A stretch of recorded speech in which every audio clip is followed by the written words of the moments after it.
नसीरुद्दीन शाह ने विराट कोहली को बदतरीन रवैये वाला खिलाड़ी करार दे दिया। भारतीय कप्तान विराट कोहली जहां अपनी उम्दा बैटिंग के लिए क्रिकेट की दुनिया में निहायत मकबूल हैं, वहीं अपने रवैये के हवाले से तनाज़ात का शिकार रहते हैं।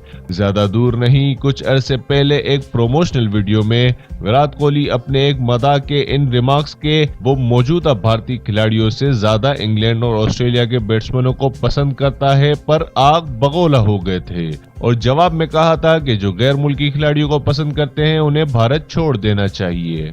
सोशल मीडिया पर कोहली को अपने इस बयान पर शदीद तनकीद का सामना करना पड़ा था। अब सीनियर अदाकार नसीरुद्दीन शाह भी मैदान में आ गए हैं और विराट कोहली को बदतरीन रवैये वाला खिलाड़ी करार दे दिया है।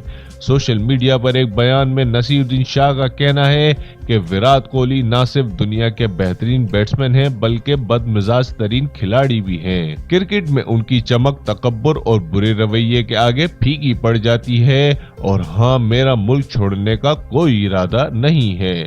सोशल मीडिया पर भारतीय अदाकार के इस बयान पर मिला जुला रद्द अमल सामने आया है। बास का कहना है कि ऑस्ट्रेलियंस को हराने के लिए इस किस्म का जारिहाना मिजाज जरूरी है, जबकि कुछ लोगों ने नसीरुद्दीन शाह से इत्तफाक करते हुए कोहली पर तनकीद की है।